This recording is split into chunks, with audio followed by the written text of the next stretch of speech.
నెల్లూరు జిల్లా సర్వేపల్లి నియోజకవర్గం Janasena party incharge Bobbepalli Suresh Naidu Sarvepalli నియోజకవర్గంలోని పలుకూరు వారి పాలెం నందు పరిశీలించి తదనంతరం విలేకరులతో మాట్లాడుతూ మాజీ మంత్రి కాకాని గోవర్ధన్ రెడ్డి పలుకూరు వారి పాలెంలో గ్రావెల్ మాఫియా అంటూ స్థానిక శాసనసభ్యులు సోమిరెడ్డి చంద్రమోహన్ రెడ్డిపై ఫోటోలు మాఫింగ్ చేసి విడుదల చేయడం సరికాదని వాస్తవాలు తెలుసుకోవాలని అన్నారు.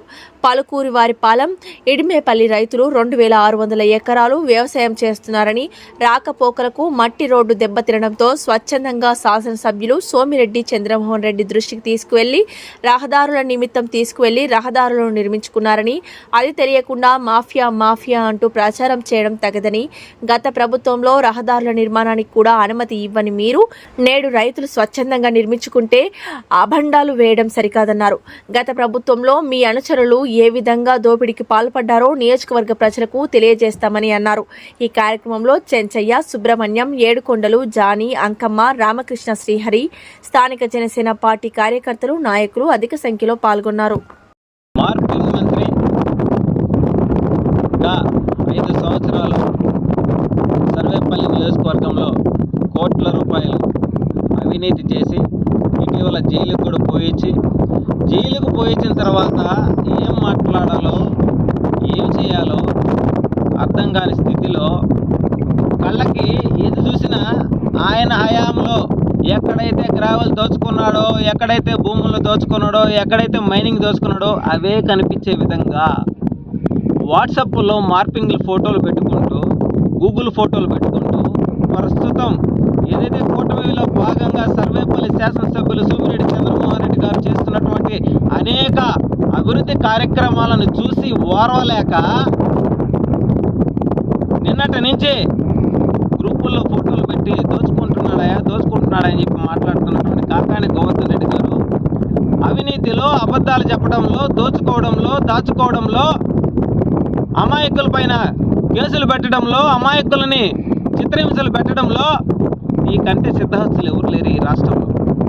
అదేవిధంగా ఏదైతే ఈ సర్వేపల్లి నియోజకవర్గంలో, ఈ వెంకటాచల మండలంలో నీ హయాంలో గత 5 ఏళ్లలో ఎవరన్నా ఒక ట్రక్కు మట్టి ఇంటికి తోలుకోవాలన్నా, ఒక రైతు పొలంలోకి ఒక ట్రక్కు బాటకు మట్టి తోలుకోవాలన్నా గతి లేనటువంటి పరిస్థితి. ఇదే పలుకూరు వారి పాలెంలో ముజాంగ్ తుఫాన్ సమయంలో ఆ చెరువు కట్ట సగం తెగిపోయి మునిగిపోతాయి, గ్రామం భూములన్నీ కూడా చదరమైపోతాయని చెప్పి ఆ రోజు మేము కళని వినిపిస్తే నువ్వు వ్యవసాయ శాఖ మంత్రిగా ఉండి కనీసం చేవకున్నటువంటి పరిస్థితి కూడా లేదు. రైతులను గాలికి వదిలేసి, నీ శాఖను గాలికి వదిలేసి కనీసం రైతులకు బాటల గురించి కానీ, రైతుల చెరువుల గురించి కానీ పట్టించుకున్నటువంటి పరిస్థితి లేదు. ఈరోజు సిగ్గు శరం లేకుండా నీ చెంచాలను పెట్టుకొని ఎక్కడ పడితే అక్కడ పోయి ఒక గూగుల్ ఫోటో తీసి దాన్ని పోస్టులు పెట్టుకుంటా దోచుకున్నా. మేము ఒకటే తెలియజేస్తా ఉన్నాం, రైతుల తరపున, ప్రజల తరపున గ్రామాల్లోకి వచ్చి చూడమంటున్నాం. నిన్నటి రోజు జరిగినటువంటి సంఘటన ఏదైతే 2500 ఎకరాలకి సాగు చేసుకునేటువంటి భూమికి వెళ్ళేటువంటి బాట, ఆ బాటలో వర్షం వస్తే గండ్లు పడిపోయి రాకపోకలకి ఆగిపోయేటువంటి పరిస్థితి. నారాతకి జనాలను తీసుకోవాలన్నా, నారు చల్లుకోవాలన్నా, బైకుల్లో పోవాలన్నా ఇబ్బంది. వర్షాలు రాబోతున్నాయి.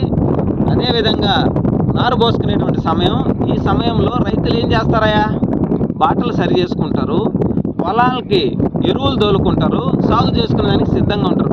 అది కూడా తెలియని అజ్ఞానివి నువ్వు కూడా సోమిరెడ్డి చంద్రమోహన్ రెడ్డి గారి గురించి, వాళ్ళ కొడుకు గురించి మాట్లాడు. దోచుకోవాలంటే నీలాగా కాదు. దోచుకునేటువంటి ఆలోచన ఉంటే ఎప్పుడో దోచుకో ఉండేవాడు, నిన్ను అతపాతాలంగా అప్పుడే తొక్కుండేవాడు. ఆయన ఆలోచన అది కాదు. పేదలన్నా, పేద గిరిజనులన్నా, ఎస్సీలన్నా, ఎస్టీలన్నా, రైతులన్నా, యువత అన్నా వాళ్ళకి ఏదైనా సహాయం చేయడంలో, వాళ్ళ గురించి పట్టించుకోవడంలో ఒక అడుగు ముందుకునేటువంటి వ్యక్తి సోమిరెడ్డి చంద్రమోహన్ రెడ్డి గారు. ఈరోజు ఎందుకని నేను మాట్లాడుతున్నానంటే, మీ ఏషాలు చూస్తూ ఉన్నాం గ్రూపుల్లో.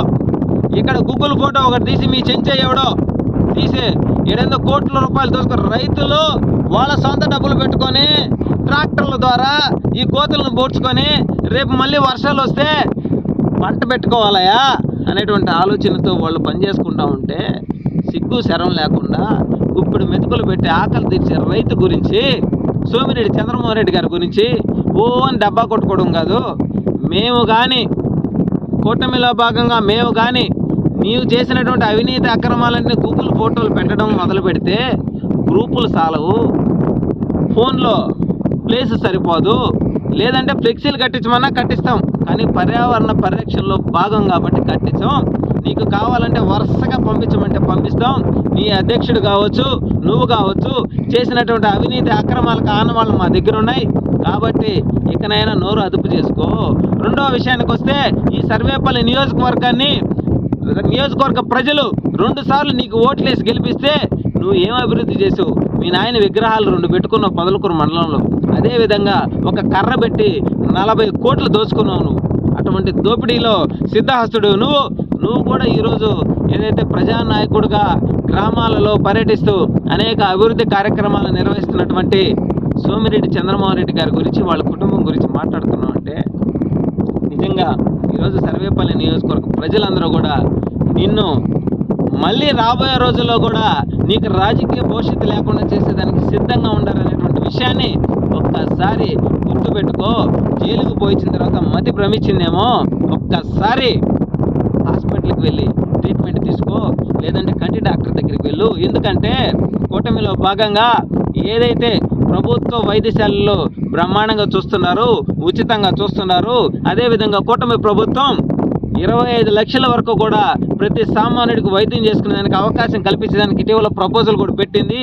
మీ చేతకాని పనులన్నీ కూడా మేము చేస్తున్నాం, కాబట్టి ఆ తరహాలో అయినా చేయించుకో. ఎందుకంటే ఏ రోజు కూడా ఏ పేద బిడ్డకు కూడా ఒక బిస్కెట్ ప్యాకెట్ కానీ, ఒక చాక్లెట్ కానీ, ఒక 10 రూపాయల డబ్బులు కానీ ఇచ్చినటువంటి పరిస్థితి నీకు లేదు. నీ బతుకంతా దోచుకోవడం. నువ్వేమైనా రేపు పోతే ఎత్తుకోపోతావా? నువ్వు చేసిన అవినీతి అక్రమాలు నిన్ను వెంటాడుతూనే ఉంటాయి. నీకు ఇంకా రాజకీయ భవిష్యత్తు లేదనేటువంటి విషయాన్ని గుర్తుపెట్టుకోవాలని చెప్పి మనస్ఫూర్తిగా తెలియజేస్తూ, ఏదైతే ఈ సర్వేపల్లి నియోజకవర్గ ప్రజలారా ఇప్పటి వరకు కూడా మీరు చూస్తూ ఉన్నారు ఈ కాకాని గోవర్ధన్ రెడ్డి యొక్క అరాచకాలు, ఆయన చేసినటువంటి అవినీతి అక్రమాలు, అందులో భాగంగా మేము కూడా చూపించడానికి మొదలు పెడతాం. ఈ విషయం గుర్తుపెట్టుకొని వైసీపీ నాయకులందరూ కూడా నేను ఒకటే తెలియజేస్తా ఉన్నా, గత 5 ఏళ్లలో ఈ సర్వేపల్లి నియోజకవర్గంలో ఎంత దోపిడీ జరిగింది, ఎంత అవినీతి జరిగింది, ఎంతమంది మీద కేసులు పెట్టారు, ఆ డేటా అంతా ఒక్కసారి చూసుకొని తర్వాత గూగుల్ మ్యాప్లోకి రండి. అప్పుడు మీకు మేము సమాధానం చెప్తాం. సమాధానం చెప్పడానికి మేము సిద్ధంగా ఉన్నాం. మీరు సిద్ధంగా ఉన్నారా? మీరు సిద్ధం అని చెప్పి ఎక్కడికి పోయారో రాష్ట్ర ప్రజలందరూ కూడా చూశారు. మేము మాత్రం ప్రజల్లోనే ఉంటాం. ఈ విషయం గుర్తుపెట్టుకోవాలని చెప్పి మనస్ఫూర్తిగా తెలియజేస్తూ, కాకాని గోవర్ధన్ రెడ్డి అండ్ టీం అందరికీ ఒకటే తెలియజేస్తా ఉన్నాం. ఈరోజు ఒక ఇంటికి ఒక ట్రక్కు మట్టి తోలుకోవాలంటే ఆయన కాడికి పోయి అడగంగానే ఇంటికైతే తోలుకోండి, బయటకైతే తోలద్దు, మీరు గత ప్రభుత్వంలో జరిగిన విధంగా మీరు చేయొద్దని చెప్పి అనేక సందర్భాల్లో చెప్పినటువంటి సమయాల్లో నేను కూడా అక్కడే ఉన్నా. కాబట్టి నాకు క్షుణ్ణంగా తెలుసు కాబట్టి నేను మాట్లాడుతున్నా. మీరు ఎప్పుడైతే ఎక్కడైనా సరే రండి, మనం కూర్చొని మాట్లాడదాం. మీరా మేమా? మేము చెప్పడానికి సిద్ధంగా ఉన్నాం మీరు చేసిన అవినీతి అక్రమాలు. ఈ విషయం గుర్తుపెట్టుకోవాలని చెప్పి మనస్ఫూర్తిగా తెలియజేస్తా ఉన్నాను.